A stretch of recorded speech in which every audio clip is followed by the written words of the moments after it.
Hey, good evening. It's Monday, March 11th, and welcome back to Everyday Talk 24/7. We begin a new week trying to talk about things that really matter, the important things, the everyday things that help us honor God more and more each day. Continuing to look at this series in Ephesians about to know God better. Remember, Paul says in the beginning, verse 17 of chapter 1, at least one of the reasons, the main reasons, if not the main reason for the book of Ephesians, is so that we can know God better. Paul prays that earnestly. He's praying for that. And we see that theme come in throughout the book.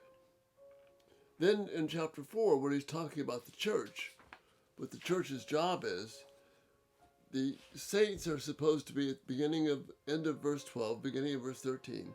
The saints, the folks, you and me, we're to be built up as we do the work of the ministry until we all reach the unity of faith and in the knowledge of the Son of God, becoming more mature.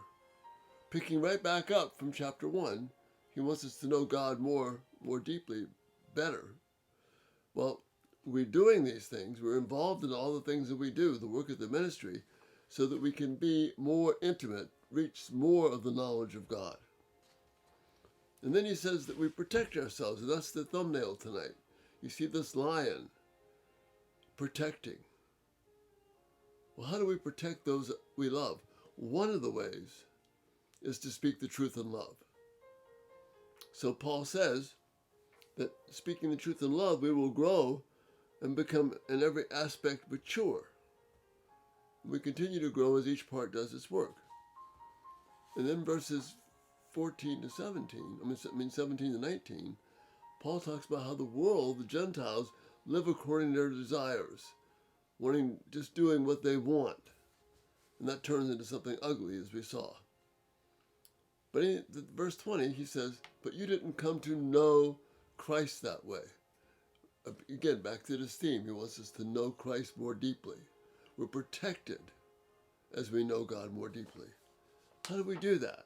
Well, in verse 25 then, Paul begins a series of things that are put off and put ons, things that we should not do, things that we should do.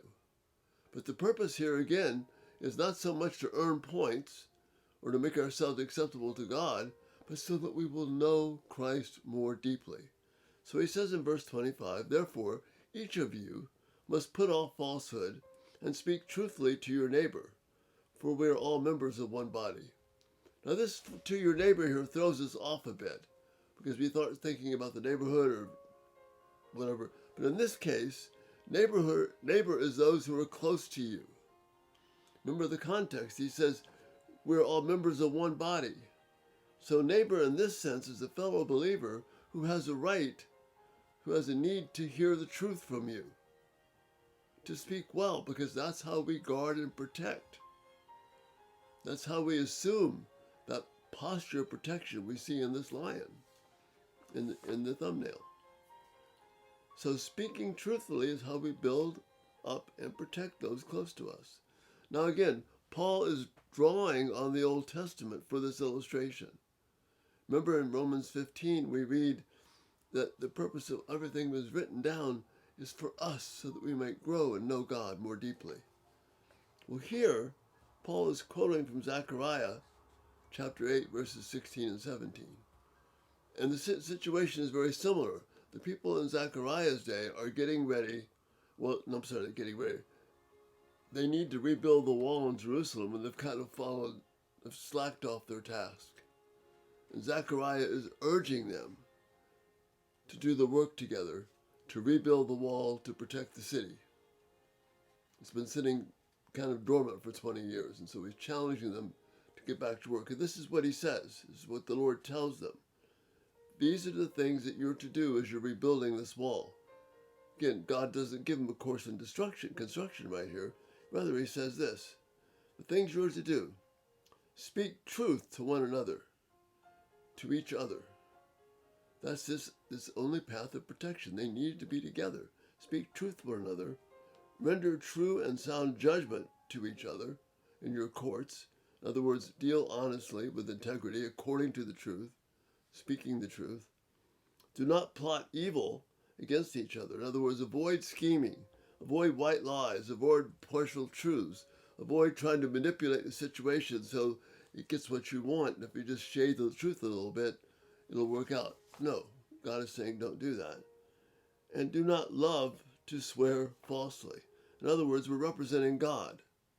Don't do things in such a way that represent us well, or to swear or to give allegiance to anything but God. So those four things are exactly what Paul is referencing here in Ephesians. He's saying, therefore, you must put off falsehood and speak truthfully to your neighbor. We have a job to do. We have to protect each other. We have to grow, become mature in following God. This is how you protect those that you love, by speaking the truth, not harshly, but all of it in love. That means that you care about them more than you care about you. You choose your words carefully. We're going to see more of that as we go through chapter 4. We need the truth.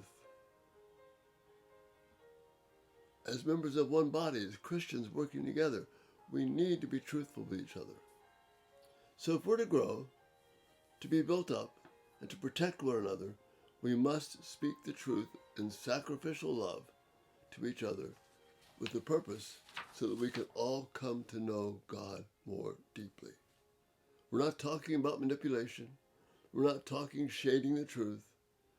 We're talking about the faithfulness, what the Proverbs talk about.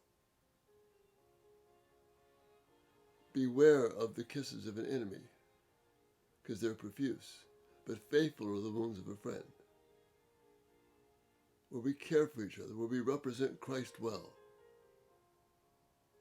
where we tell each other the truth and not just, oh, I don't want to get into that right now. We need tact, we need compassion, we need grace, but we must speak the truth. And that's the key to growth. That's the key to building us up. That's the key to protecting us. If you want to protect your family, your brothers, your sisters, those close to you, if you want to protect those that you have good relationships with, if you want to protect those in the church that you labor with, people that you are striving with to advance the kingdom, speak the truth in love. Speak truth, as Paul says. Therefore, each of you must put off falsehood. Speak truthfully to your neighbor, for we are all members of one body. See, that's what ties it together to the immediate family of Christ, both in your home, in the community of the kingdom, and the community of the church.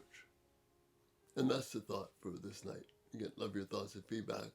We're going to continue going through Ephesians in this way, and the Lord bless you. Thanks so much for being here, and Lord willing, we'll see you tomorrow. Good night.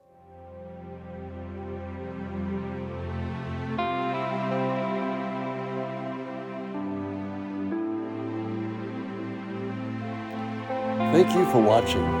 May God richly bless you as you seek to live for His glory.